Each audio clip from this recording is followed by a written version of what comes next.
Napakalamig ng hangin sa kanlungan ng alaala, sa kabila ng mainit na sikat ng araw sa labas.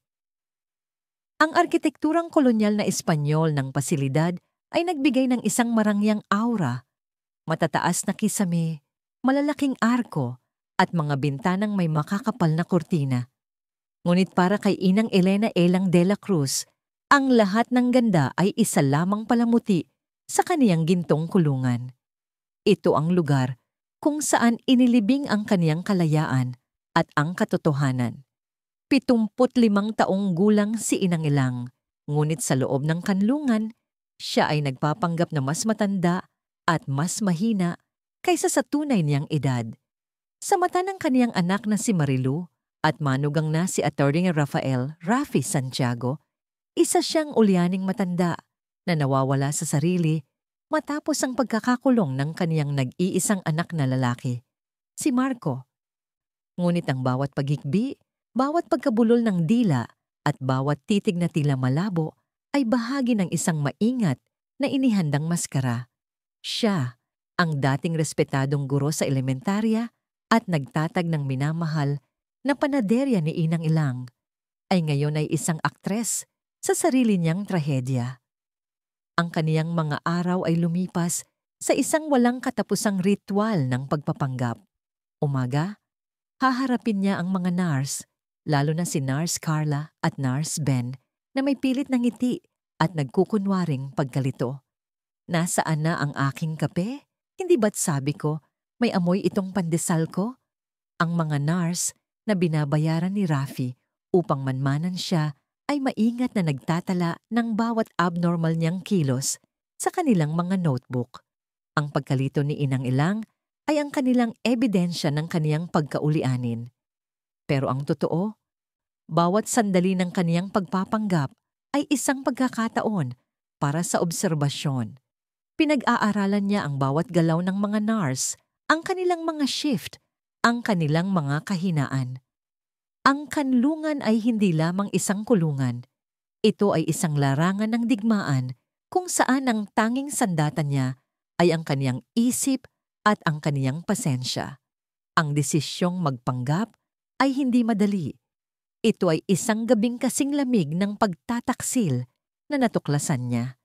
Ilang buwan na ang nakalipas bago siya dinala sa kanlungan, nasa bahay pa siya ni Marilu at Rafi. Noon, hindi pa ganoon kahigpit ang pagbabantay kay Inang Elang.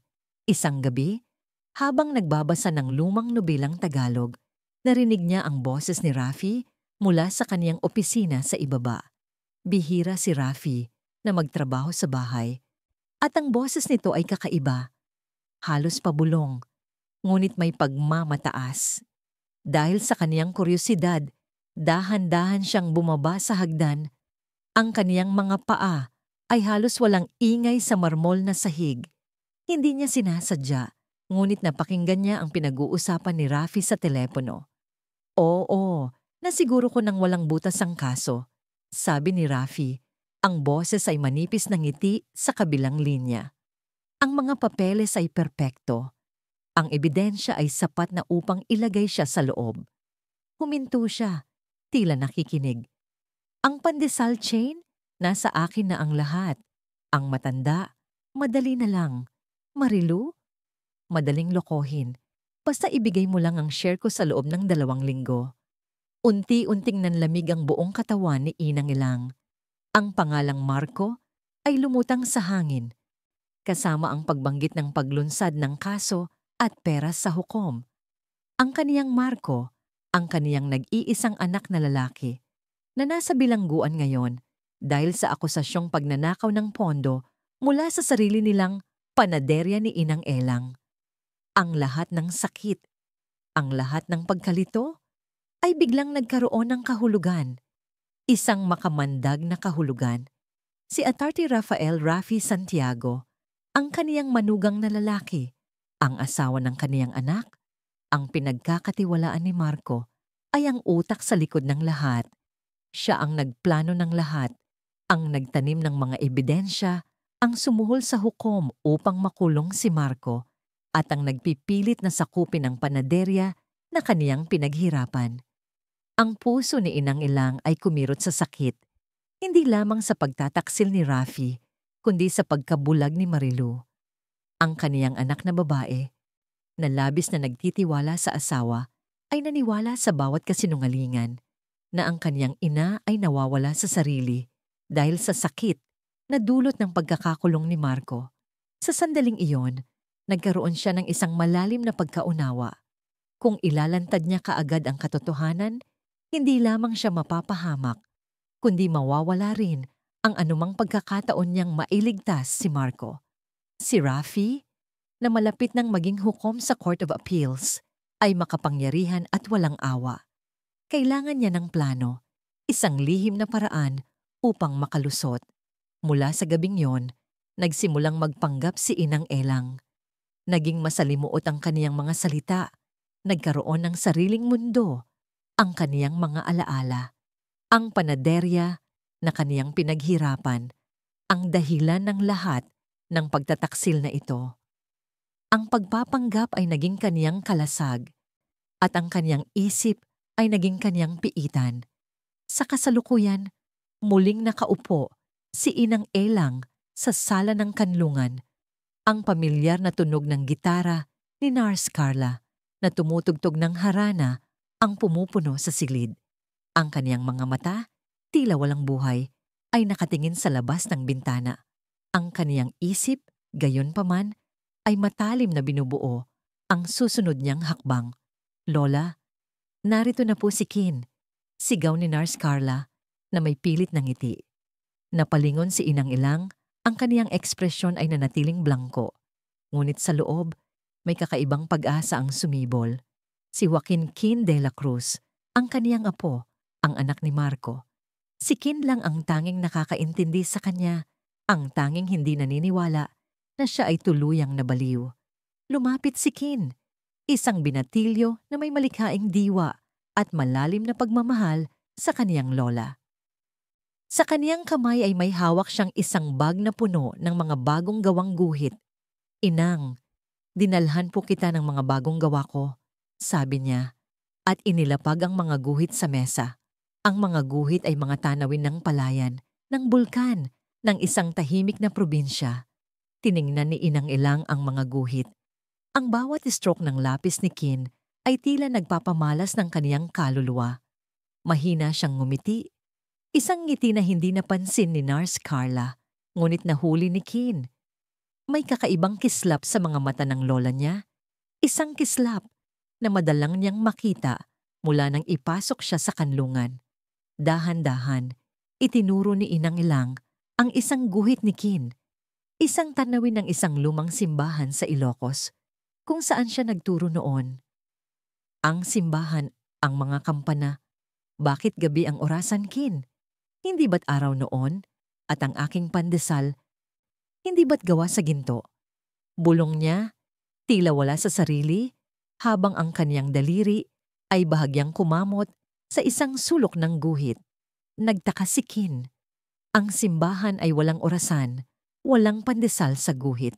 Muli, naramdaman niya ang malamig na kurot ng pagdududa. May kakaiba kay Inang. Hindi ito ang unang beses na may sinabi siyang wala sa lugar na nakapagpakaba sa kanya. Habang nakikinig si Nars Carla sa kabilang panig ng silid, abala sa pagtatahi ng kaniyang personal na proyekto, napansin ni Kin ang maliliit na marka sa tuktok ng sulok na kinamot ni Inang. Tila may nakasulat na maliit na letra. M. Naku po, Inang, lumalalim na po ang gabi, ani Nars Carla, na sinadyang iparinig ang kanyang boses upang ipaalala kay Kin na ang oras ng pagbisita ay malapit nang matapos. Hinawakan ni Inang Ilang ang kamay ni Kin. Ang kaniyang palad ay balat na balat, ngunit mayroong init. Kin, tandaan mo, ang mga nakikita ng mata ay hindi laging ang katotohanan. Ang pinakamatamis na tinapay ay may pait. Umiling si Nars Carla na ibinabalik sa kanyang notebook ang notebook at lapis. Ganun po talaga, Kin. Minsan, bumabalik sila sa nakaraan. Masyado lang po kasi niyang mahal si Marco, kaya siya nagkakaganyan. Ngunit sa isip ni Kin, hindi ito ganun lang. Ang mga salita ni Inang Ilang, ang mga guhit na tila may lihim na mensahe, ang kaniyang kakaibang paghawak sa isang sulok, ito ay higit pa sa pagkaulianin. Mayroong isang apoy na nagliliyab sa ilalim ng abo ng kaniyang pagpapanggap. At ito ay nagsisimula ng magpainit sa determinasyon ni Kin. Sa kaniyang bulsa, ang maliit na piraso ng papel na may nakasulat na M ay tila nagliliyab. Ito ay simula pa lamang ng kaniyang paghahanap sa nawawalang katotohanan. Sa kanlungan ng alaala, ang araw-araw ay isang walang pagbabagong sayaw ng oras. Ang mga tunog ng lumang radyo na pilit na inilalabas ang mga paboritong kundiman ng nakaraang panahon ay sumasabay sa mabagal na paggalaw ng mga residente. Tuwing umaga, ang bango ng sariwang kape ay hahalo sa tamis ng kakanin na inihahanda para sa agahan, puto, kutsinta o biko na inihahatid ng mga nurse na may pilit na ngiti. Ang hapon naman ay nakalaan para sa orasyon, isang panalangin na nagpapaalala sa mga residente ng kanilang pananampalataya. At para kay Inang Ilang, isang pagkakataon upang pagmasdan ang paligid sa ilalim ng maskara ng kaniyang pagkalito.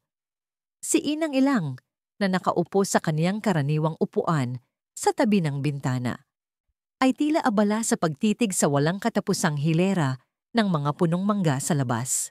Sa kaniyang tabi, si Nurse Carla ay masigasig na naglilista ng kaniyang mga kakaibang kilos. Inang, hindi po ba masarap ang puto? Ang paborito niyo po yan. Puto. Bulong ni Inang Ilang. Ang kaniyang tinig ay mahina. Ah, ang puto. Hindi ba't sabi ko, puro puto sa isip ko. Puto, puto, puto. Parang gulay na inalat. Nagkibit balikat si Nurse Carla. Isinulat ang nagloloko sa puto sa kaniyang talaan. Hindi niya alam na ang puto ay maaaring isang laro ng salita para sa putol, putol na katotohanan. Subalit, may isang tao sa kanlungan na hindi kailanman nakibit balikat sa mga kakaibang kilos ni Inang Ilang. Si Lolo Mateo, Mang Teo Reyes, isang dating mamamahayag na ngayon ay 80 taong gulang, ay nakaupo sa kanyang wheelchair sa kabilang dulo ng silid, abala sa pagbabasa ng pahayagan. Na-stroke siya ilang taon na ang nakalipas na nagdulot ng paralysis sa kalahati ng kaniyang katawan. Ngunit ang kaniyang isip ay kasing talas pa rin ng kaniyang pluma noong bata pa siya. Ang kaniyang mga mata, sa kabila ng pagiging malabo na dulot ng edad, ay tila nakikita ang higit pa sa nakikita ng ordinaryong tao. Si Mang Teo ay palaging nagmamasid. Nakita niya kung paano nagbabago ang ekspresyon ng mga nurse tuwing darating si Rafi. Nakita niya ang pilit ng ngiti sa labi ni Marilu. At nakita niya ang kakaibang kislap sa mga mata ni Inang Ilang. Isang kislap ng talino at determinasyon sa likod ng kaniyang maskara ng pagkalito. Para kay Mang Teo, si Inang Ilang ay hindi isang ulianin. Siya ay isang babaeng may lihim. Sa mga araw na lumipas, sinimulan ni Inang Ilang ang kaniyang mga eksperimento. Tuwing may art session o kung kailan lang niya gusto, kukuha siya ng kaniyang lapis at papel. Ipinta niya ang mga pamilyar na tanawin ng Pilipinas, ang mga luntiang hagdan-hagdang palayan ng Banawe, ang matatayog na bato ng simbahan ng Pauay, ang perpektong kono ng Bulkang Mayon. Ngunit sa bawat stroke, mayroon siyang inilalabas na mensahe. Sa mga dahon ng puno, magtatago siya ng maliit na letra. Sa mga kaliskis ng isda sa kaniyang dating guhit ng palengke, maglalagay siya ng maliliit na numero. Sa mga pattern ng barong Tagalog ng mga nilalang sa kaniyang sining, mayroong mga nakatagong simbolo. Hindi ito halata, maliban sa mga matatalas na mata at matalinong isip. Habang nagpe-painting siya, minsan ay bigla siyang kakanta ng mga lumang kundiman. Sa dulo ng mga tanawin, naroon ang kapayapaan. Ngunit sa kapayapaan, mayroong tinig na nagnanakaw. Hindi niya babaguhin ang maraming salita, ngunit ang isang salita, ang isang parirala, ay kaniyang bibigyang diin ng kakaiba. Ang kaniyang boses ay tila mahina at matanda, ngunit ang diin ay kasing talas ng isang patalim. Si Nurse Ben, na madalas na nakikinig sa kaniyang pag-awit ay madalas lamang umiling. Iniisip na ang matanda ay sadyang sentimental. Samantala, sa labas ng kanlungan, si Kin ay hindi mapakali. Ang mga huling salita ni Inang Ilang, ang kaniyang kakaibang paghawak sa sulok ng guhit, at ang maliit na M na kaniyang nakita. Lahat ay nagtulak sa kanya na mas palalimin ang kaniyang pag-iisip. Hindi niya matanggap na ang kaniyang lola, ang babaeng nagturo sa kaniya ng sining at katalinuhan, ay biglang nawala sa kaniyang sarili. Kung gusto mong makinig sa mga kwentong nilikha ni Inday Andrea, mag-comment lang po. Nagsimulang maglaan ng mas maraming oras si Kin sa pagbisita sa kanlungan. Bawat pagkakataon, pinag-aaralan niya ang mga bagong guhit ni Inang Ilang. Inihahambing ang mga ito sa mga lumang gawa niya. Tinitingnan niya ang bawat detalye, bawat kulay, bawat linya. May kakaiba, alam niya. Ang dating guhit ng palengke sa Dagupan na kaniyang nakita sa unang pagbisita, ang palengke na dapat ay umaapaw sa sikat ng araw at sigla, ay mayroong orasan na nagpapakita ng 12:00 ng hating gabi. 12:00 ng hating gabi sa umaga? Bulong niya sa kaniyang sarili habang tinititigan ang litrato ng guhit na kaniyang kinunan. Anong ibig sabihin nito, Inang? Isang hapon, habang naghahanap si Kin ng mga lumang gamit ni Inang Ilang sa kaniyang dating silid-tulugan sa bahay ni na Marilu, natagpuan niya ang isang album ng mga lumang guhit. Isa rito ay isang simpleng tanawin ng isang nyugan na pininturahan ni Inang Ilang noong bata pa siya.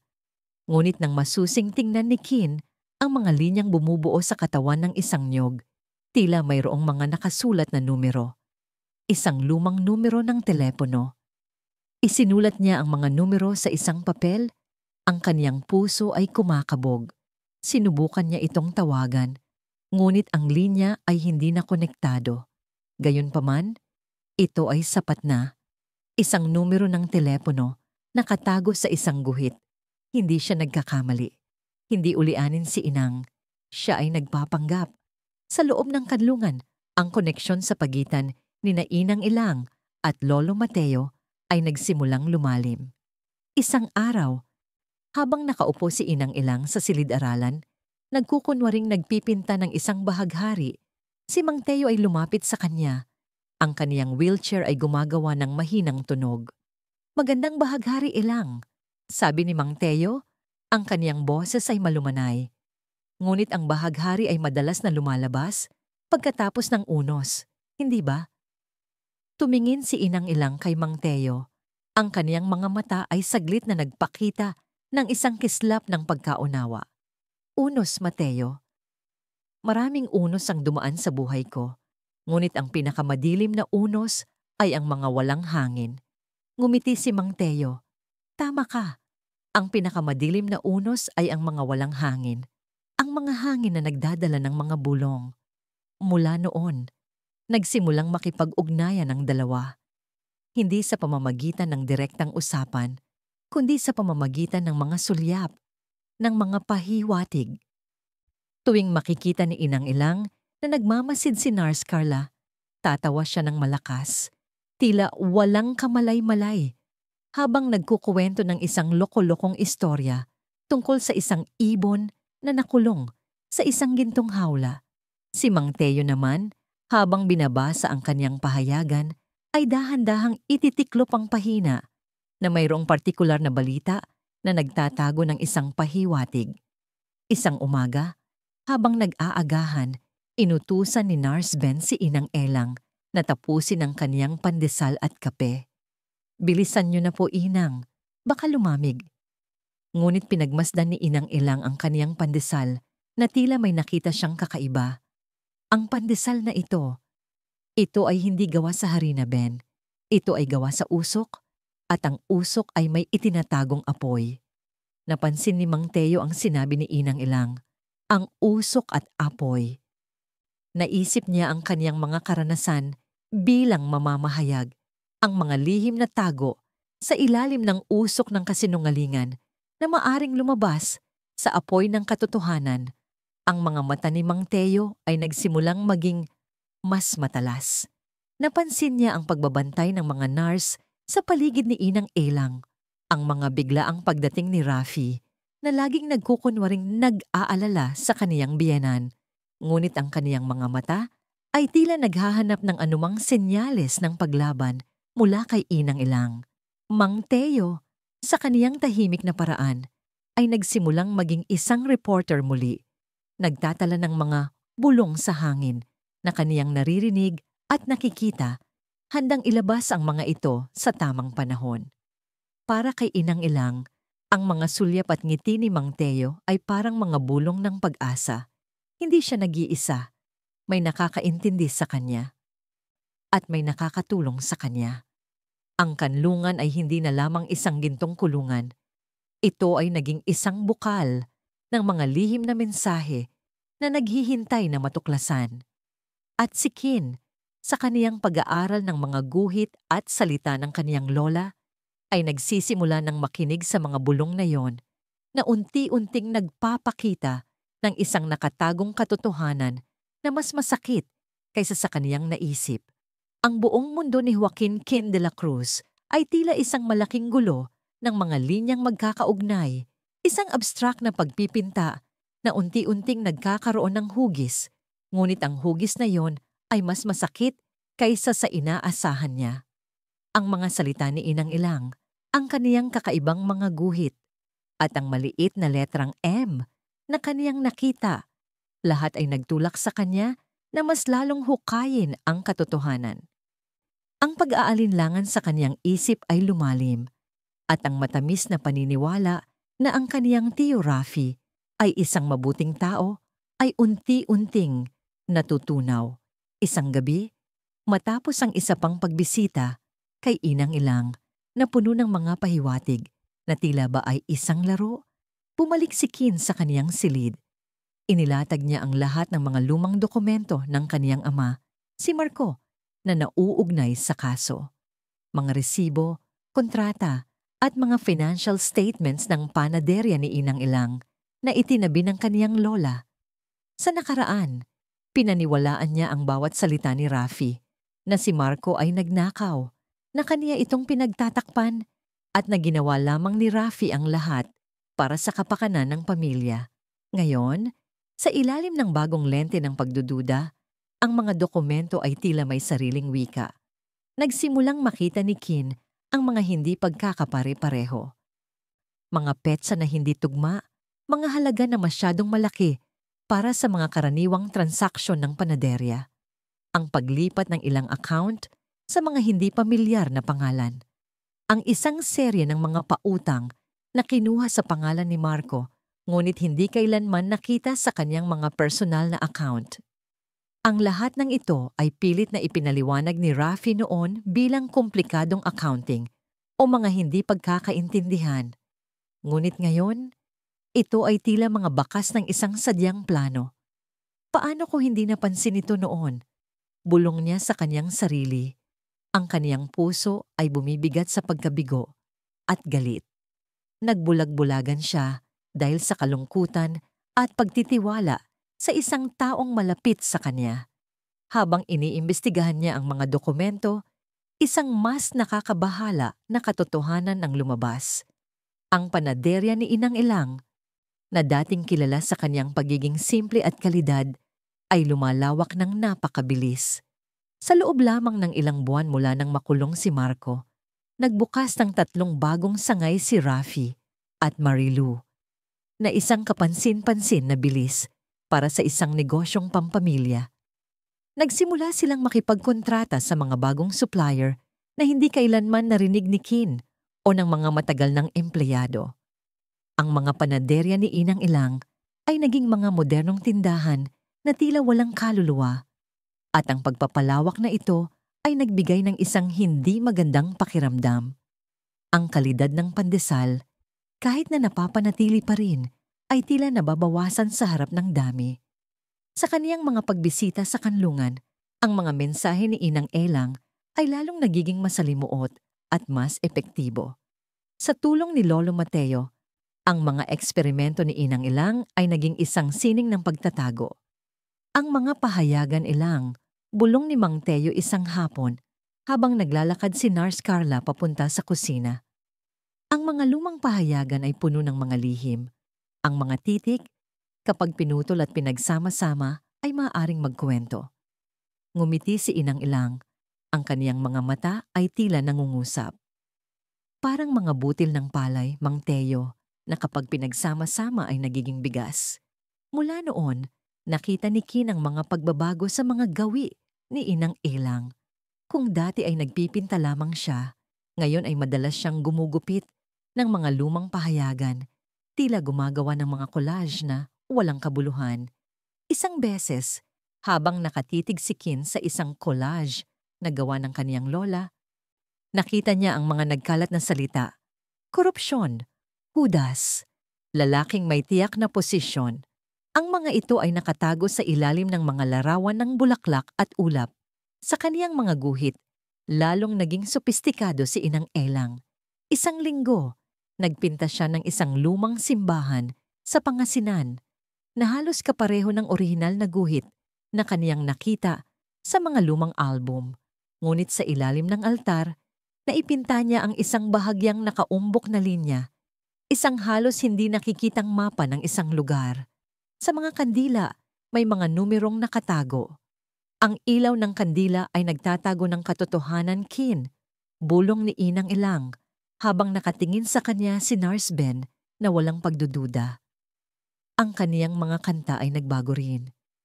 Habang nagpapahinga ang ibang residente at ang mga nurse ay abala sa kanilang mga tablet, bigla siyang kakanta ng isang lumang kundiman. Ang kaniyang boses ay tila napakahina. Ang puso ko'y sa iyo, aking mahal. Ngunit sa gitna ng kanta, bigla siyang magbibigay diin sa isang salita. Ang lihim ay sa iyo, aking mahal, o ang kayamanan ay sa iyo, aking mahal. Subalit ang pinakamatindi ay ang kaniyang mga kwento ng multo.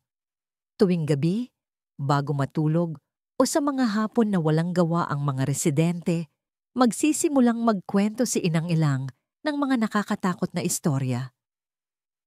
Narinig niyo na ba ang kwento ng lalaking naghukay ng kayamanan sa ilalim ng isang panaderya?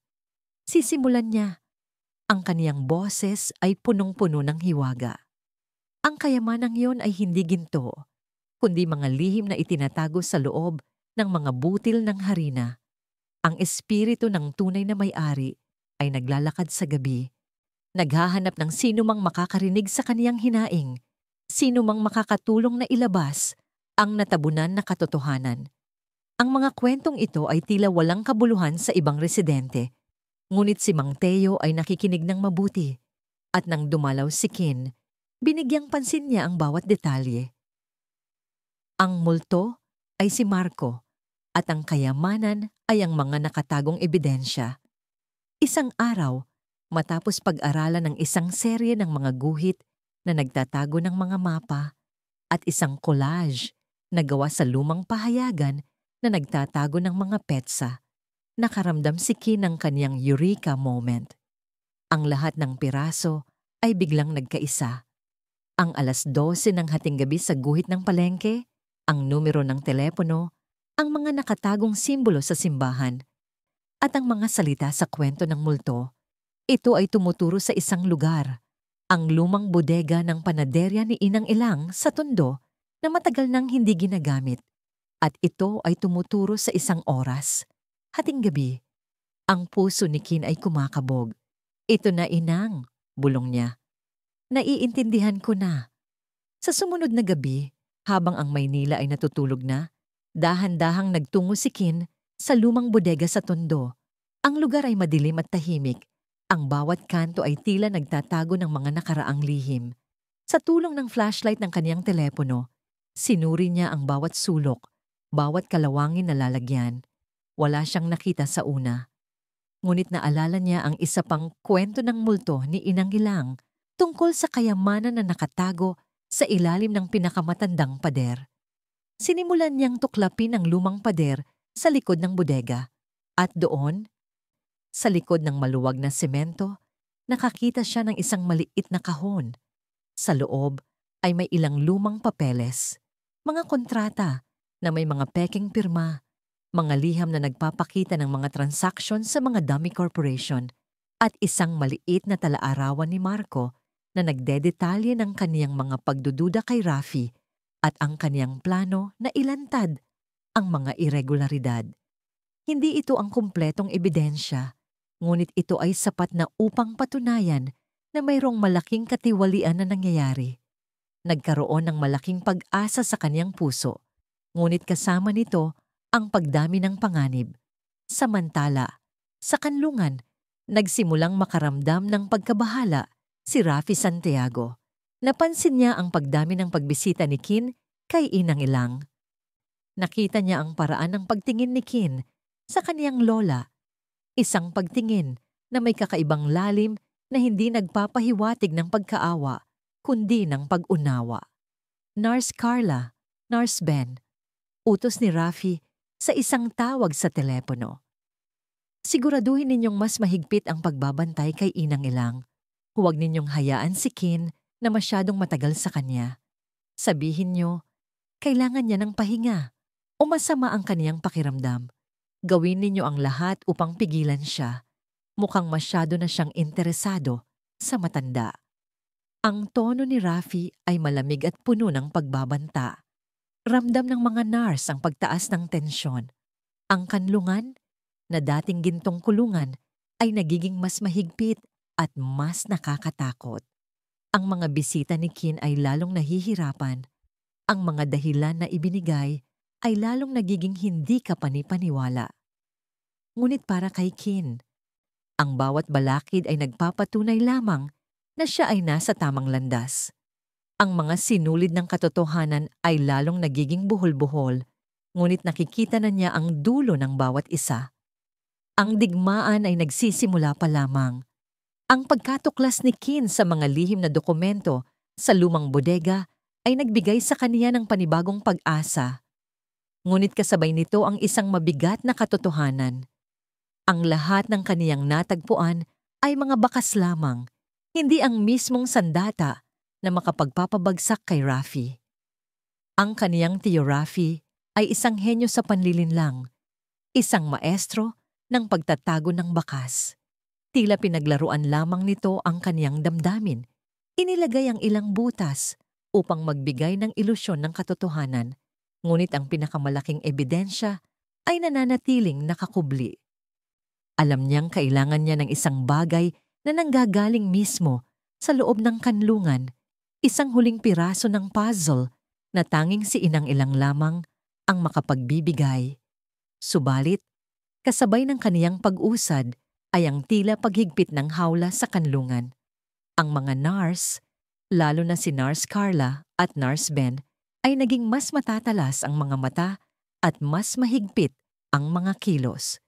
Bawat pagbisita ni Kin ay sinusundan ng matatalim na tingin. Bawat galaw ni Inang Ilang ay tinitiktikan.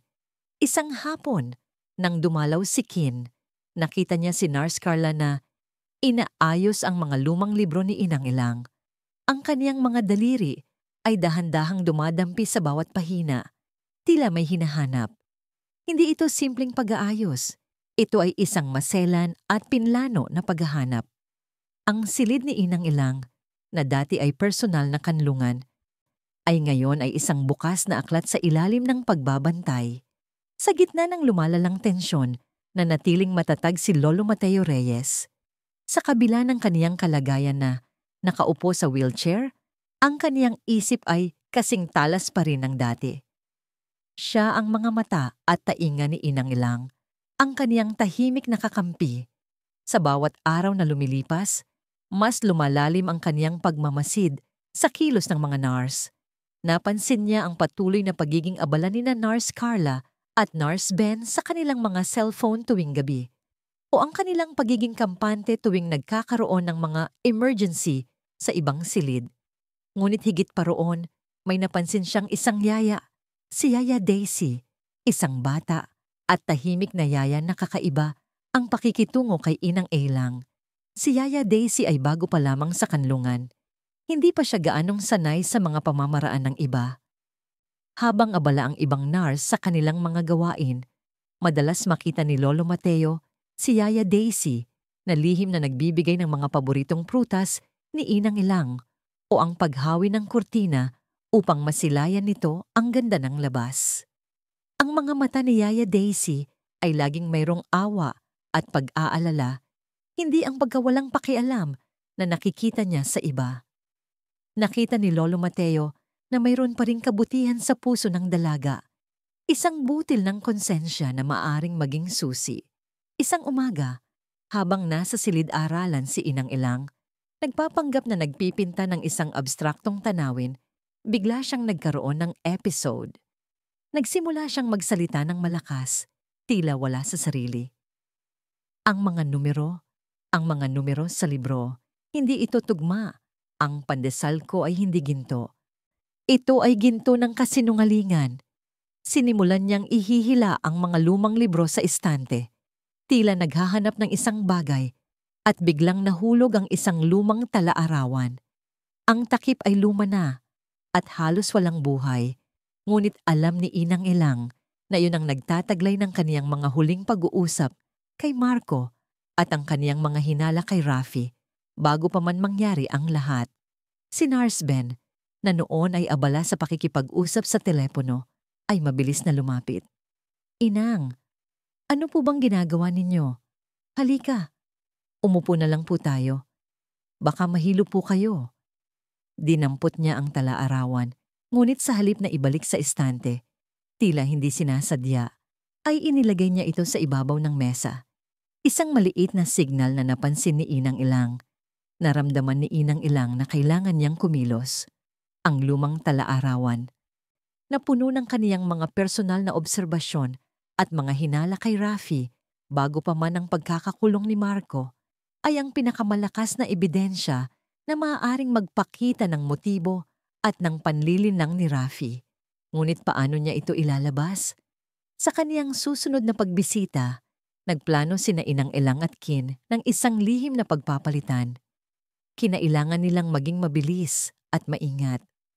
Habang papalapit ang oras ng kaniyang pagdating, inutusan ni Inang Ilang si Yaya Daisy na kumuha ng mainit na kape at puto para sa kanya. Daisy, ang paborito kong puto. Pakidagdagan mo ng konting asukal at huwag mong kalimutan ang kape ko. Pagpasok ni Kin sa silid, nakita niya si Nurse Carla na nakaupo sa isang tabi. Ang kaniyang mga mata ay tila scanner na sumusuri sa bawat galaw. Ngunit sa sandaling iyon, tinawag siya ni Inang Elang. Kin, anak, halika rito. Tingnan mo ang aking bagong pinta. Ibinigay niya kay Kin ang isang guhit ng isang lumang barko. Ang mga alon ay tila nabuhay. Ngunit sa gilid ng barko, may nakasulat na maliit na diary. Sa panunulak ng kapalaran, sa sandaling iyon, biglang bumukas ang pinto at pumasok si Rafi. Ang kaniyang pagdating ay tila isang malamig na simoy ng hangin sa silid. Nagkunwari siyang nangumiti, ngunit ang kaniyang mga mata ay matatalim na nagpalingalinga. Magandang hapon, Inang. Kin, narito ka pala. Ang boses ni Rafi ay kalmado, ngunit mayroong isang hindi maipaliwanag na pagbabanta. Tiyo Rafi, sagot ni Kin. Ang kanyang boses ay tila may bahagyang panginginig. Mukhang abala kayo, sabi ni Rafi habang papalapit. Inang, kamusta ang pakiramdam mo? Hindi ba't kailangan mo ng pahinga? Mukhang masyado kang abala sa mga pinta mo. Tiningnan niya ang guhit na hawak ni Kin. Ang kaniyang mga mata ay bahagyang kumislap nang makita ang barko at ang salitang diary. Sa sandaling iyon, naisip ni Kin na ito na ang pagkakataon. Nurse Carla, sabi niya, sa isang bahagyang malakas na boses. Maaari po bang pakihinaan ng aircon? Nilalamig po si Inang at medyo mainit din po sa labas. Napalingon si Nurse Carla at habang nakatingin sa kanya, mabilis na ibinaba ni Kin ang guhit sa mesa. Sa ilalim nito, lihim niyang ipinasa ang talaarawan na kinamkam ni Inang Ilang mula sa mesa ng silid-aralan na tila hindi sinasadya.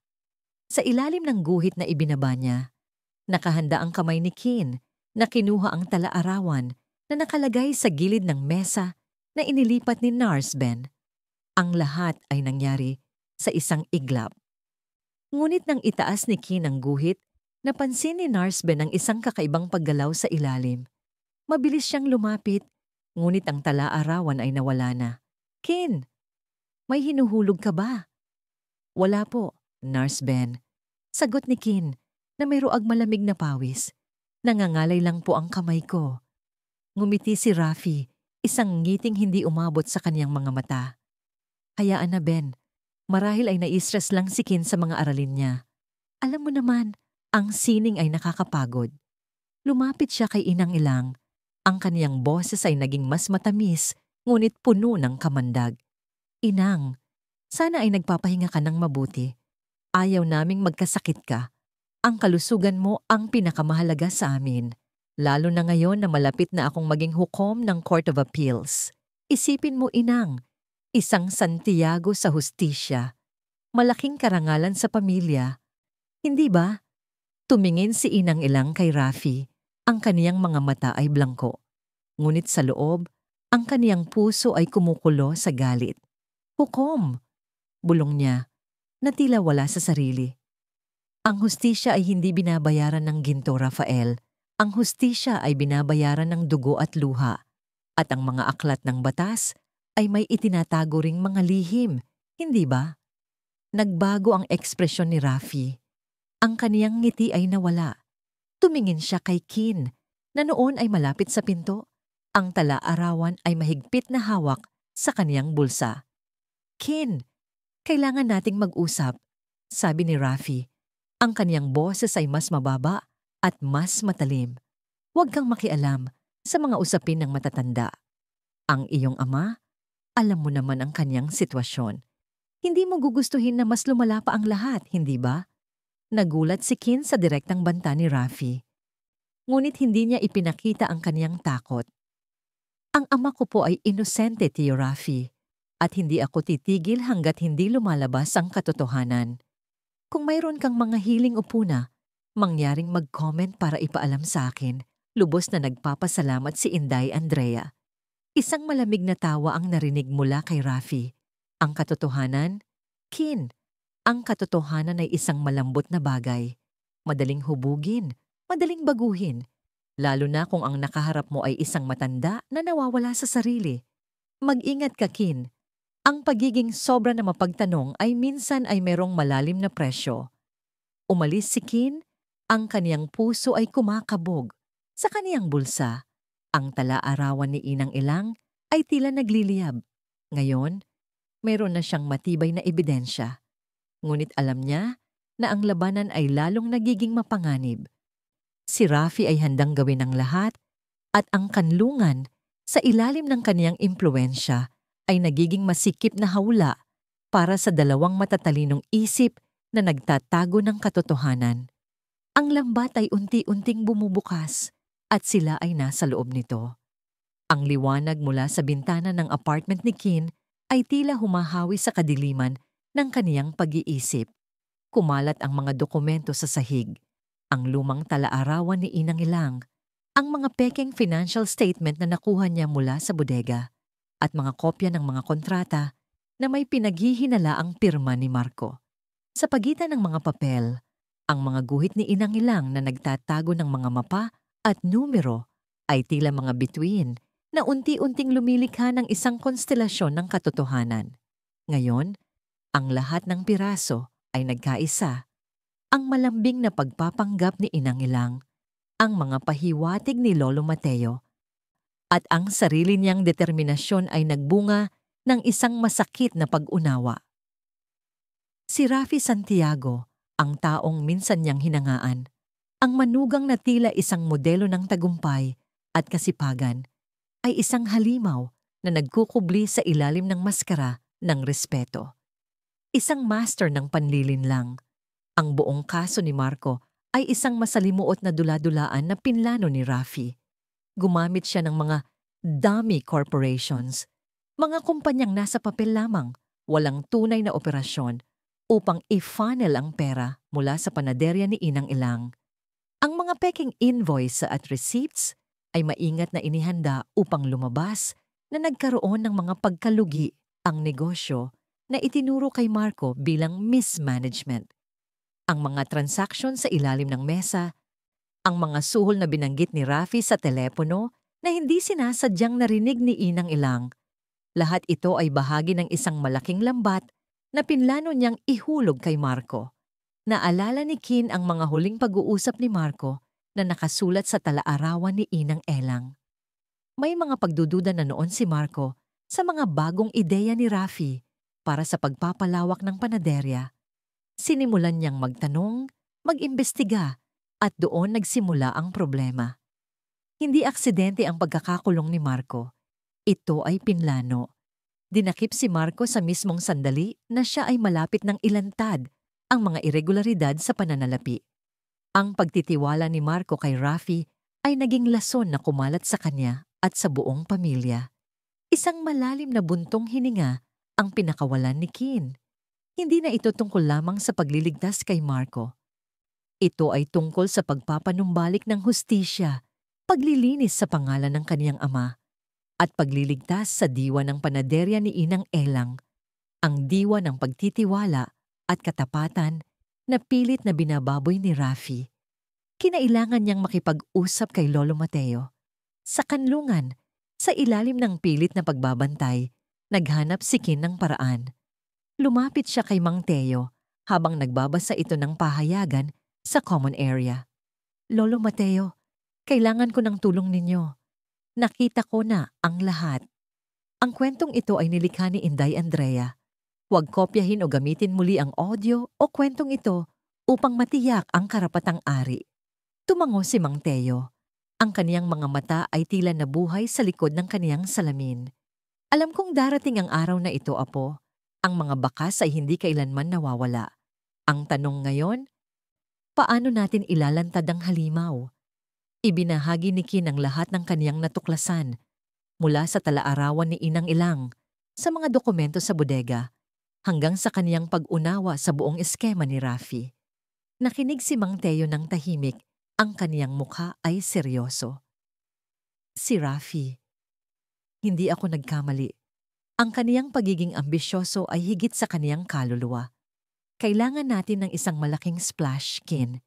Isang bagay na hindi kayang baliwalain ng media at ng publiko. Ano po ang ibig ninyong sabihin? Tanong ni Kin. May nalalapit na okasyon, hindi ba? Sagot ni Mang Teo, at ang isang ngiti ay dahan-dahang lumabas sa kaniyang labi. Ang kaniyang pagiging hukom sa Court of Appeals, isang malaking selebrasyon. Mga politiko, mga respetadong tao, media coverage, lahat ay naroon. Kung doon natin siya ilalantad, walang makakapagtago sa katotohanan. Napaisip si Kin, ang araw ng panunumpa. Isang perpektong pagkakataon, ngunit isa ring napakapanganib na lugar. Paano po natin gagawin yan, Lolo Mateo? Kailangan natin ng tulong ng media. May kakilala ako, sabi ni Mang Teo. Ang kaniyang tinig ay puno ng tiwala. Si Mang Romy, isang matandang kasamahan ko sa pahayagan, tila isang tapat at matapang na mamamahayag na hindi natatakot sa mga makapangyarihan. Magaling siyang maghanap ng katotohanan. Bibigyan kita ng kanyang numero, ngunit kailangan natin ng matibay na ebidensya, Kin. Mga ebidensya na hindi kayang baliwalain o manipulahin. At kailangan nating tiyakin na si Inang Elang ay ligtas. Naramdaman ni Kin ang matinding responsibilidad na nakapatong sa kanyang mga balikat. Kung may mangyari kay Inang Elang dahil sa planong ito, hindi niya mapapatawad ang kanyang sarili. Ang mahalaga ngayon ay kung paano natin ilalabas ang huling ebidensya mula kay Inang Elang, sabi ni Kin. At paano natin masisiguro na walang mangyayari sa kanya? Doon nagsimulang buuin ni Inang Elang ang kaniyang huling pagtatanghal. Kinailangan niya ng isang bagay na mag-iiwan ng hindi malilimutang marka, isang bagay na makikita at maririnig ng lahat sa kanlungan, kabilang si Marilu, upang magtanim ng binhi ng pagdududa. Sa mga sumunod na araw, tila mas naging ulyanin si Inang Elang. Nagsimula siyang gumawa ng isang malaking pagpipinta sa isang kanvas na ibinigay sa kanya ng kanlungan bilang bahagi ng kanilang therapy session. Ito ay isang komplikadong diagram ng panaderya ni Inang Ilang mula sa punong sangay sa Tondo hanggang sa lahat ng mga bagong sangay na itinayo ni Rafi. Sa gitna ng diagram, isinulat niya ang mga peking numero ng transaksyon, mga bank accounts ng mga dummy corporations na kaniyang natandaan mula sa telepono ni Rafi at mga pangalan ng mga taong pinaghihinalaan niya. Ngunit ginawa niya ito sa isang paraan na tila ba ay naglalaro lamang siya. Gumamit siya ng mga makukulay na marka na tila ay mga bata lamang ang kaniyang pinagpipinturahan. "Inang, anong ginagawa niyo po diyan?" tanong ni Nurse Ben na sumisilip sa kaniyang obra. "Ah, Ben," sabi ni Inang Ilang, ang kaniyang boses ay tila inosente. "Gumagawa lang ako ng mapa ng aking mga pangarap. Ang panaderya ko ay lumalaki. Ang ganda, hindi ba? Ang dami nating pera." Ngunit sa bawat pera na binabanggit niya, tinuturo niya ang mga numerong nagpapakita ng katiwalian. Ang lahat ay tila isang malaking paglalaro ng isang ulianing matanda. Sa mga sesyon ng pag-awit, bigla siyang kakanta ng isang lumang kundiman, ang bato sa buhangin, ngunit babaguhin niya ang mga salita. Ang lihim sa buhangin, ito'y pilit na ilalabas.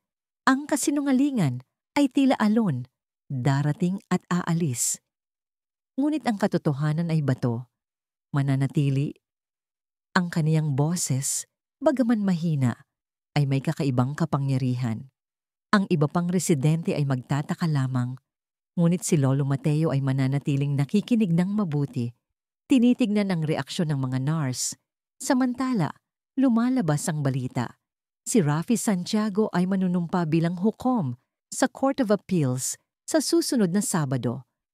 Ang media ay naghahanda na para sa isang malaking coverage. Ito ang perpektong oras. Kinailangan ni Kin na ilabas ang huling piraso ng ebidensya.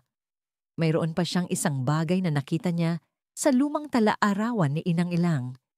Isang maliit na sketch ng isang safe na nakatago sa likod ng pader sa opisina ni Rafi sa bahay ni Marilu. Nakasulat doon ang ilang mga simbolo na tila combination at isang maliit na detalye tungkol sa kung paano ito buksan na tila mga pahiwatig para sa kaniyang sarili. Ito ang master key na maaaring maglantad ng lahat. Ngunit paano niya ito makukuha? Ang kanlungan ay napakahigpit na binabantayan. Doon pumasok si Yaya Daisy. Napansin ni Lolo Mateo ang kaniyang pagiging matulungin at ang kaniyang konsensya. Isang hapon, nang nakita ni Lolo Mateo na nag-iisa si Yaya Daisy at mukhang malungkot, nilapitan niya ito. "Daisy, nakikita ko ang kabutihan sa puso mo. Ang ginagawa nila kay Inang Ilang, hindi tama." Nagulat si Yaya Daisy. Ang kaniyang mga mata ay nanlaki. "Papaano niyo po nalaman? Ang isang mamamahayag, anak, ay laging nakakakita ng higit pa sa nakikita ng mata. Alam kong alam mo ang totoo. Mayroon kang pagkakataon ngayon na gawin ang tama. Tulungan mo si Inang Ilang. May mga lihim silang tinatago at ang mga lihim na ito ay sumisira ng mga buhay." Sa tulong ni Lolo Mateo, kinausap ni Kin si Yaya Daisy sa isang lihim na paraan. Isang pasadahan sa banyo habang naglilinis si Daisy o sa pamamagitan ng pag-iwan ng isang maliit na sulat sa ilalim ng plato ng pagkain ni Inang Ilang na tanging si Daisy lamang ang makakakita. Ipinahayag ni Kin ang kaniyang mga natuklasan at ang kaniyang plano. Sa una, nag-aalangan si Daisy, natatakot sa posibleng banta mula kay Rafi. Ngunit ang kaniyang konsensya at ang kaniyang pagmamahal kay Inang Ilang ay nanaig. Ang huling ebidensya na kailangan nilang ilabas ay ang sketch ng safe na may combination at mga pahiwatig. Inihanda ni Inang Ilang ang sketch na ito. Isinulat sa isang maliit na papel na kaniyang itinago sa loob ng isang butas ng lumang singsing na kaniyang isinusuot. "Daisy, anak," sabi ni Inang Ilang habang naglalakad si Daisy sa tabi niya. "Medyo sumasakit ang aking daliri. Maaari mo bang ilagay ang singsing na ito sa aking lalagyan ng alahas? Pero huwag mong kalimutan, ang singsing na ito ay may lihim na hinding-hindi ko sinasabi sa kahit kanino. Ito ay ang susi sa aking puso. Ibinigay niya ang singsing at sa pagdampi ng kanilang mga kamay, naramdaman ni Daisy ang maliit na butas sa loob. Nagkatinginan sila at doon nagsimula ang kanilang tahimik na pagkakaisa. Ngunit ang oras ay mabilis na nauubos. Naramdaman ni Rafi ang panganib. Ang kaniyang mga nurse ay nag-uulat ng mga kakaibang tanong ni Kin ng pagiging mas matalas ni Inang Ilang sa kaniyang mga pagpapanggap. Ang kaniyang instinto ay nagsasabi sa kanya na mayroong gumagalaw. Kailangan nating ilipat si Inang Ilang. Utos ni Rafi kay Nurse Carla sa telepono. Ang kaniyang boses ay matigas. Sa isang mas liblib na pasilidad, isang lugar kung saan walang makakakuha sa kanya. Sabihin mo na kailangan niya ng mas intensive psychiatric care. Gawin mo yan sa madaling panahon. Ayaw kong may gulong mangyari sa araw ng panunumpa ko. Ang utos ni Rafi ay nagdulot ng matinding pagkabahala kina Inang Ilang, Lolo Mateo, at Kin. Ang kanlungan ay naging isang bilibid na walang labasan. Ang oras ay tumatakbo. Kailangan nilang kumilos ng mabilis, nang walang anumang pagkakamali. Ang malaking balangkas ay handa na. Ang mga piyesa ay nakahanay. Ang entablado ay nakalatag para sa isang labanang maglalantad sa katotohanan o tuluyang maglilibing nito. Ang aircon ng malaking bulwagang panunumpa ay hindi sapat upang palamigin ang tila nagliliyab na tensyon sa hangin. Ang marmol na sahig ay kumikinang sa ilalim ng matatalim na ilaw ng mga kamera ng media na nakahilera sa gilid ng entablado.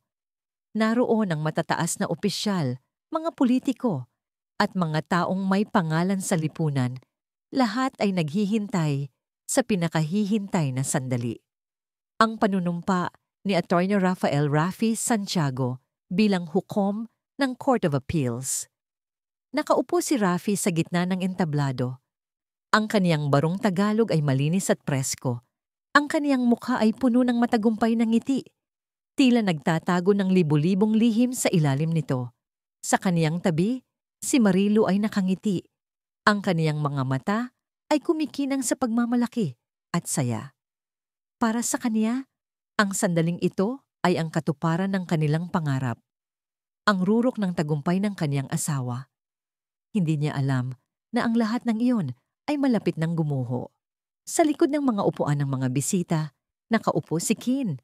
Ang kaniyang puso ay kumakabog ng malakas na tila gusto nang kumawala sa kaniyang dibdib.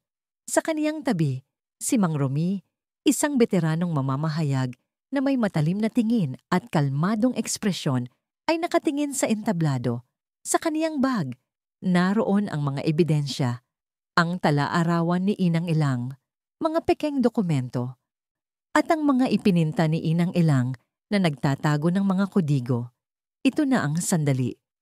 Ang buong kinabukasan ng kaniyang ama at ang hustisya para sa kaniyang lola ay nakasalalay sa mga kamay nila. Samantala, sa kanlungan ng alaala, sa kabila ng ilang kilometrong distansya, isang naiibang dula ang nagaganap. Alam ni Inang Ilang na ito na ang oras. Sa kaniyang orasan sa dingding, na kaniyang inayos upang ang minutong kamay ay gumalaw ng mas mabilis, 3:00 na ng hapon. Ito ang eksaktong oras ng panunumpa ni Rafi. Nasa sala si Inang Ilang, kasama si Marilu na napilitang bumisita bago dumalo sa selebrasyon ng kaniyang asawa. Inang, pakainin niyo po muna ang inyong pandesal, sabi ni Marilu. Ang kaniyang boses ay tila may bahagyang pagmamadali. Masyado na po kayong matamlay. Pandesal, bulong ni Inang Ilang. Ang kaniyang mga mata ay tila malabo. Ngunit sa ilalim ng pagpapanggap, ang kaniyang isip ay kasing talas ng isang patalim. Tiningnan niya si Marilu, na noon ay abala sa kaniyang cellphone, tila inip. Naroon din ang ilang residente, nagpapahinga o nagbabasa. Naroon si Lolo Mateo, nakaupo sa kaniyang wheelchair Ang kaniyang mga mata ay nakatingin kay Inang Ilang na tila nagbibigay ng hudyat at sa likod ng kurtina, si Yaya Daisy na noon ay naglilinis ay lihim na nagtatago ng kaniyang cellphone handang mag-record. Biglang tumayo si Inang Ilang. Ang init! Sigaw niya tila nagrereklamo. Ang init ng hangin, ngunit ang puso ko'y nilalamig. Nagsimula siyang maglakad-lakad sa sala. Ang kaniyang boses ay tila mahina sa simula, ngunit unti-unting lumalakas. Nasaan na ang aking gitarista, ang aking kundiman? Kailangan kong umawit. Nagtawanan ng ibang residente, iniisip na nagpapatawa lang si Inang Ilang. Ngunit si Marilu ay tila nagulat. Inang, anong nangyayari po sa inyo? Umupo na po kayo. Ngunit hindi pinansin ni Inang Ilang si Marilu. Nagsimula siyang umawit, ang kaniyang boses ay tila mahina at lumang-luma. Ngunit ang bawat salita ay may diin. Hindi ito ang karaniwang harana o bato sa buhangin. Ito ay isang kundiman na kaniyang nilikha. Ang mga salita ay tila mga talinghaga. Ngunit para sa sino mang nakakaintindi, ito ay isang malinaw na paglalahad ng katotohanan. Sa panaderya kong minamahal, may isang ahas na nagkubli. Nagsimula si Inang Ilang. Ang kaniyang mga mata ay nakatingin ng diretso kay Marilu na tila bumubulong sa kanya. Ang anak kong mahal, ginawa niyang dayuhan. Inakusahan ng kasalanan na hindi kanya. Nanginginig ang mga kamay ni Marilu. Ang mga salita ni Inang Ilang ay tila tumatagos sa kaniyang puso. Inang, anong sinasabi niyo? Ang gintong pandesal ko'y kinulimbat, pinagbenta sa mga dayo at hudas.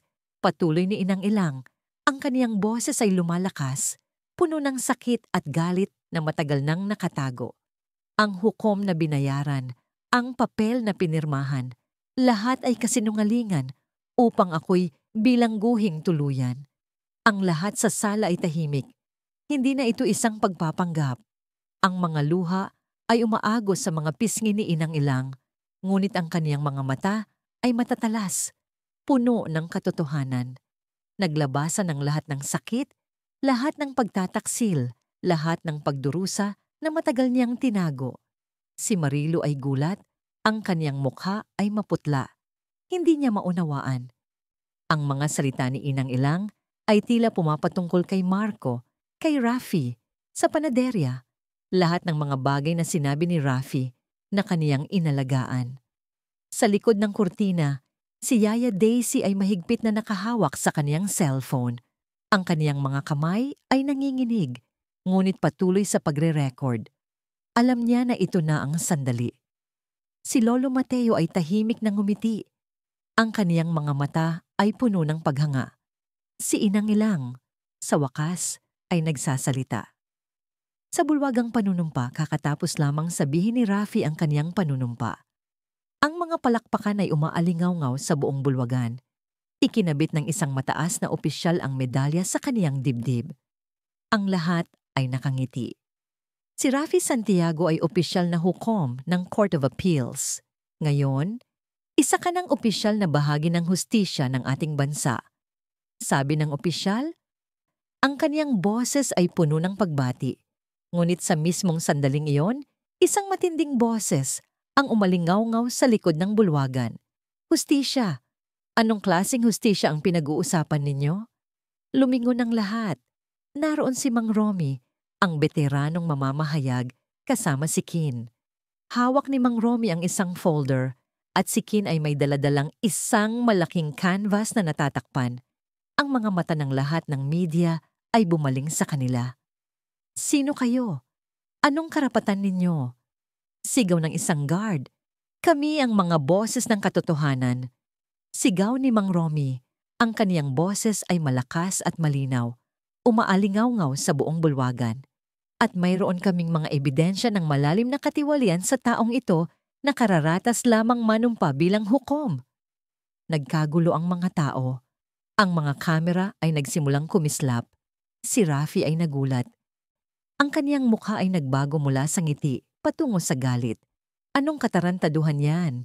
Mga pinaghihinala ang naghahanap ng atensyon. Kin, ilabas mo na ang mga ebidensya. Utos ni Mang Romy. Mabilis na tinanggal ni Kin ang takip sa canvas.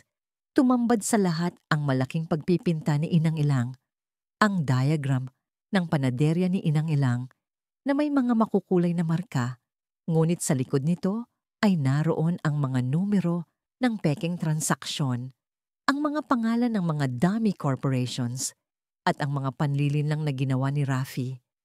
Ang lahat ay nakasulat sa paraan na tila ba ay isang laro, ngunit ang mga numero ay hindi maitago. Ito po ang obra ng isang matanda na sinabi nilang nawawala sa sarili. Sigaw ni Mang Romy. Ito ang mapa ng katiwalian, ngunit hindi lang iyan. Inabot niya ang kaniyang cellphone. Narinig ninyo ang boses ng isang inang humihingi ng hustisya. Pagkatapos ay inilagay niya sa speaker ang recording ni Yaya Daisy. Ang malakas, ngunit puno ng sakit na boses ni Inang Ilang ay umalingaw-ngaw sa buong bulwagan. Ang bawat salita ay malinaw at matalim. Ang kaniyang kundiman ng pagtataksil, ang kaniyang mga akusasyon kay Rafi, ang pag-amin ng kaniyang pagpapanggap, lahat ay narinig ng lahat. Ang mukha ni Rafi ay namutla. Ang kaniyang mga mata ay nanlaki sa gulat at takot. Ang kaniyang mga kasinungalingan na akala niya ay ligtas na nakatago sa ilalim ng kapangyarihan at pagpapanggap ay unti-unting lumabas. At ito, sigaw ni Kin, hawak ang tala-arawan ni Inang Ilang. Ito ang tala-arawan ng aking lola, kung saan detalyado ang lahat ng hinala niya kay Rafi bago pa man ang pagkakakulong ng aking ama. At ito ang mga peking dokumento na nakuha namin sa bodega na magpapatunay na si Rafi Santiago mismo ang nagplano ng lahat upang makontrol ang panaderya ni Inang Ilang at upang ipitin ang aking ama sa kulungan. Nagkagulo na ang lahat. Ang media ay nagmamadali, ang mga kamera ay kumikislap, ang mga tanong ay umalingaw-ngaw sa buong bulwagan. Rafael Santiago, ano ang masasabi mo sa mga akusasyong ito? Ang mga dokumentong ito ay tunay ba? Si Rafi ay tumayo. Ang kaniyang mukha ay nagpupuyos sa galit, ngunit ang takot ay nakikita sa kaniyang mga mata. Mga kasinungalingan, lahat yan ay gawa-gawa lamang ng isang ulyaning matanda at ng kaniyang apo. Ang isang ulyanin ay hindi kayang magtago ng ganoong klasing mensahe sa sining at musika. Sigaw ni Kin, ang kaniyang boses ay puno ng tapang. Hindi kayang magplano ng isang ganito kalaking lambat ng katotohanan. Sa likod ng bulwagan, si Marilo ay gulat na gulat. Ang kaniyang mga mata ay puno ng luha. Ang kaniyang katawan ay nanginginig. Ang lahat ng kaniyang pinaniwalaan, ang lahat ng kaniyang pinagkatiwalaan ay gumuho sa isang iglap. Ang kaniyang asawa, ang taong minahal niya at pinagkatiwalaan ay isang halimaw.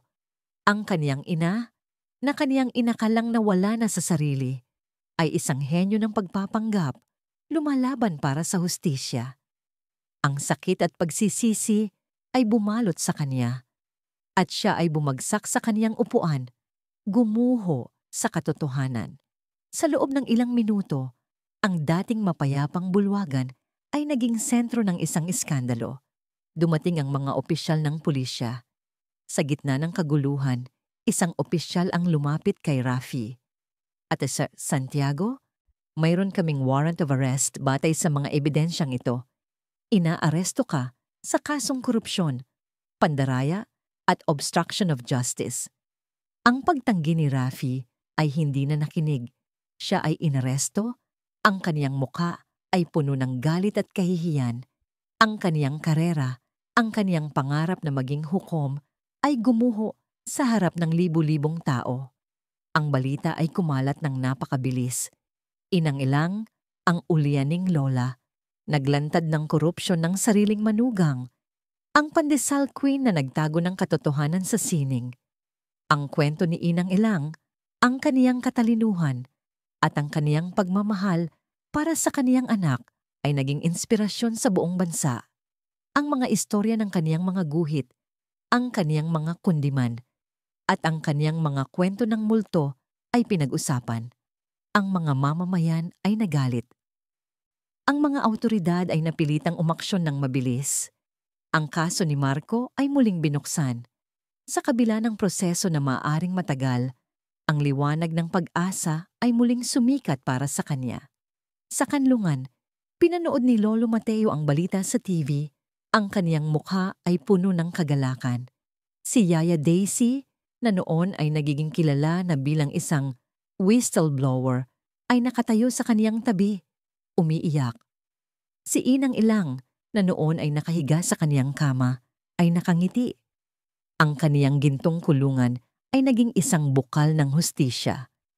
Ang kaniyang boses, na matagal nang pilit na tinago sa ilalim ng pagpapanggap, ay umalingaw-ngaw sa buong Pilipinas, nagdadala ng liwanag sa dilim. Chuang Sepen, Bin Min Moy, Bagong Bukang Liwayway.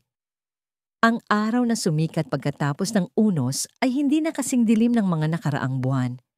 Sa loob ng mga korte, mabilis na lumaganap ang balita tungkol sa katiwalian ni Rafael Santiago. Ang ebidensyang inilatag ni Nakin at Mang Romy ay hindi matatawaran. Ang tala-arawan ni Inang Ilang, ang mga pekeng dokumentong nakuha sa bodega, ang recording ni Yaya Daisy, at ang sining na puno ng mga pahiwatig. Lahat ay bumalot kay Rafi, na tila isang ahas na nabalutan ng kaniyang sariling lason. Hindi nagtagal, ang dating ambisyosong abogado na nangarap maging hukom ay napatunayang nagkasala sa kasong korupsyon, pandaraya at pag-abuso sa kapangyarihan. Ang kaniyang mga kasinungalingan at pagtataksil ay tuluyang nagpabagsak sa kaniyang pangalan at karera.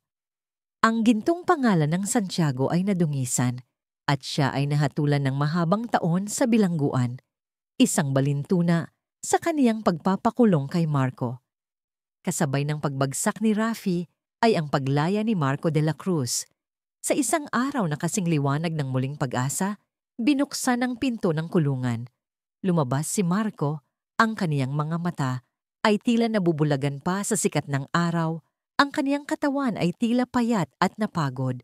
Ngunit ang kaniyang espiritu ay nakaramdam ng muling pagsilang. Sinalubong siya ni Kin, na agad siyang niyakap ng mahigpit. Walang salitang kailangan.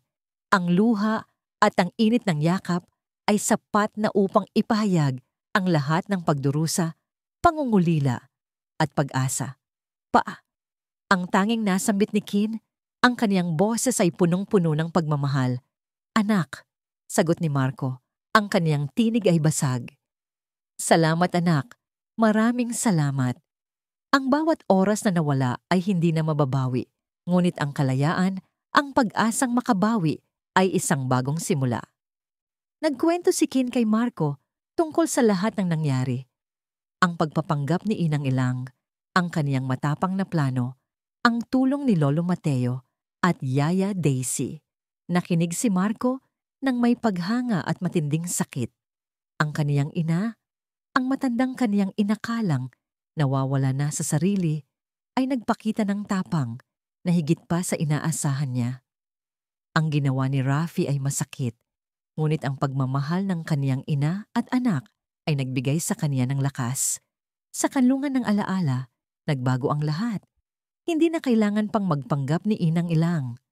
Ang kaniyang mga mata ay nagbalik sa dati nitong talas. Ang kaniyang mga kilos ay muling naging matatag. Ang unang taong kaniyang hinarap ay si Marilu. Dumating si Marilu sa kanlungan. Ang kaniyang mukha ay namamaga sa kakaiyak. Ang kaniyang mga mata ay puno ng pagsisisi at kahihiyan. Nagkamali siya. Nabulag siya sa pagmamahal sa isang taong hindi karapat-dapat. Ang tanging nasambit ni Marilu habang lumuhod sa harap ni Inang Ilang. "Patawad po. Patawad po sa aking pagkabulag. Patawad po sa hindi ko paniniwala sa inyo. Patawad po sa hindi ko pagtitiwala sa katotohanan." Malumanay na hinawakan ni Inang Ilang ang balikat ni Marilu. "Marilu, anak ko, ang pagmamahal ay minsan ay nagbubulag, ngunit ang katotohanan ay laging makikita kung handa ka lang tignan. Hindi po kayo ulianin, Inang, hindi po ba? Tanong ni Marilu. Ang kaniyang tinig ay basag. Ngumiti si Inang Ilang, isang mangiting punong-puno ng kapayapaan at katalinuhan. Hindi anak ko. Kailangan kong magpanggap. Kailangan kong iligtas si Marco. Kailangan kong iligtas ang ating panaderya. Kung inilantad ko agad ang lahat, baka wala na tayong natira ngayon. Ang mga salita ni Inang Ilang ay tila balbas sa sugat ni Marilu. Masakit ngunit nagpapagaling. Niyakap niya ang kanyang ina ng mahigpit at doon nagsimula ang kanilang proseso ng paggaling. Pagkatapos, dumating sina Marco at Kin. Ang muling pagsasama-sama ng pamilya ay puno ng luha, yakap at mga salitang matagal nang nais sabihin. Niyakap ni Marco ang kaniyang ina. Ang kaniyang puso ay puno ng pasasalamat at paghanga. Inang, hindi ko alam kung paano ko kayo pasasalamatan. Ang lahat ng sakripisyo ninyo, ang pagmamahal ng isang ina. Anak ko, sabi ni Inang Ilang, ang kaniyang boses ay malumanay. Walang katapusan. At ikaw, Kin, ang aking munting mata, ang aking munting sandata. Ikaw ang nagdala ng liwanag sa dilim. Naramdaman ni Kin ang init sa kaniyang puso. Ang pakiramdam ng pagiging bahagi ng isang mas malaking layunin. Isang bagay na higit pa sa sining lamang. Ang pamilya de la Cruz ay sugatan, ngunit sila ay buo. Ang mga sugat ay matagal pang maghihilom, ngunit ang binhi ng pagmamahal at pagpapatawad ay itinanim na. Pagkatapos ng ilang linggo ng pagpapahinga at paggaling, bumalik si Marco sa kaniyang buhay. Ngunit hindi na ito ang dati. Ang unang hakbang ay ang bawiin ang panaderya ni Inang Ilang. Ang reputasyon ng panaderya ay nasira dahil sa iskandalo ni Rafi at ang ilang sangay na itinayo niya ay nalulugi na o halos wala nang pumupunta. Ang mga lumang empleyado ay masaya na makitang bumalik si Marco, ngunit ang gulo sa loob ng negosyo ay malalim. Kailangan nating ibalik ang tiwala ng tao pa, sabi ni Kin, na ngayon ay aktibong tumutulong sa kaniyang ama. Hindi na lamang siya isang mag-aaral ng sining, siya ay naging tagapagtanggol ng kanilang diwa. Ang panaderya ni Inang Ilang ay hindi lang tungkol sa pandesal. Ito ay tungkol sa pamilya, sa komunidad, at sa kalidad. Ginamit ni Kin ang kaniyang kakayahan sa sining upang muling buhayin ang imahe ng panaderya. Dinisenyo niya ang mga bagong logo at packaging na nagpapakita ng pagiging simple, pagiging totoo, at pagiging Pilipino. Nagtatag siya ng mga kampanya sa social media, nagkukuwento tungkol sa tunay na pinagmulan ng panaderya at ang pagmamahal na ibinubuhos ni Inang Ilang sa bawat produkto. Si Marco, sa tulong ni Kin, ay nag-focus sa pagbabalik sa mga tradisyonal na resipe at pagpapanatili ng pinakamataas na kalidad. Muling binuo niya ang relasyon sa mga lumang supplier at pinatalsik ang mga konektado kay Rafi. Unti-unting bumalik ang mga tao. Ang bango ng sariwang pandesal na gawa sa pagmamahal ay muling pumuno sa mga tindahan at ang nangiti ng mga customer ay muling nakita. Ang panaderya ni Inang Ilang ay hindi na lamang isang negosyo. Ito ay naging simbolo ng pagbangon, ng pagpapanatili ng integridad. Si Inang Ilang, na dating ikinulong sa gintong kulungan ng kaniyang pagpapanggap, ay naging isang pambansang bayani. Ang kaniyang kwento ay naging inspirasyon. Ang kaniyang mga guhit na dati ay tila walang kabuluhan na gawa ng isang ulyanin, ay ngayon ay naging mga sining na puno ng malalim na kahulugan. Inilabas ang mga ito sa mga eksibisyon at bawat linya, bawat kulay ay tinitignan ng may paghanga at pag-unawa. Ang kaniyang mga kundiman na inawit niya sa kanlungan ay ni-record at ipinalabas sa radyo na nagdadala ng mensahe ng katotohanan at paglaban. Siya ay naging simbolo ng katalinuhan, katatagan, at pagmamahal ng isang ina. Para kay Lolo Mateo Reyes, ang kaniyang matandang kaibigan, ang lahat ay nagtapos ng may tagumpay. Hindi na siya isang dating mamamahayag na binabasa lamang ang mga balita. Siya ay naging bahagi ng balita. Pinuri siya sa kaniyang pagiging matalas at sa kaniyang tahimik na suporta. Naging isang matalik na kaibigan at tagapayo siya ng pamilya De La Cruz at madalas siyang dumadalaw sa kanilang panaderya. Masayang nakikipagkwentuhan sa mga empleyado at customer. Si Yaya Daisy, ang batang nurse na naglakas loob na gawin ang tama, ay kinilala bilang isang whistleblower. Sa una ay natakot siya sa banta mula kay Rafi, ngunit sa huli, ang kaniyang konsensya ang nananaig. Ginawaran siya ng parangal para sa kaniyang katapangan at integridad, at siya ay naging inspirasyon sa kaniyang propesyon. Ipinagpatuloy niya ang kaniyang karera sa pag-aalaga, ngunit ngayon ay may mas malalim na pag-unawa sa kahalagahan ng etika at katotohanan. Lumipas ang mga buwan. Ang kanlungan ng alaala ay unti-unting naging isang malabong alaala. Bumalik si Inang Ilang sa kaniyang lumang bahay na inayos at pinaganda ni na Marco at Ken. Ang mga bintana ay malawak na bukas, pinapasok ang mainit na sikat ng araw ng Pilipinas, hindi na ang malamig na hangin ng kanlungan. Ang mga pader ay puno ng mga bagong pinta ni Ken at ang mga lumang guhit ni Inang Ilang na puno ng mga lihim na mensahe ay inilalagay sa isang espesyal na lugar, isang paalala ng kanilang laban. Ngayon, nakaupo si Inang Ilang sa kaniyang paboritong silya sa tabi ng bintana. Hawak ang kaniyang lapis at papel. Ngunit ang pinipinta niya ay hindi na puno ng mga nakatagong mensahe. Ito ay isang simpleng tanawin ng isang bukang liwayway. Ang mga gintong kulay ng araw na sumisikat sa itaas ng mga burol, ang mga ibon na umaawit, at ang isang pamilya na masayang nagtatawanan sa hardin. Ito ay isang pagpipinta ng kapayapaan, ng pag-asa, at ng isang bagong simula. Sa kusina, ang bango ng sariwang pandesal ay pumupuno sa buong bahay. Si Marco, na may ngiti sa kaniyang labi, ay abala sa paghuhulma ng mga tinapay. Ang kaniyang puso ay puno ng kagalakan. Si Ken naman ay nakaupo sa tabi ng kaniyang lola, abala sa pagguhit ng kaniyang sariling bersyon ng bukang liwayway. Ang kaniyang mga mata ay puno ng inspirasyon.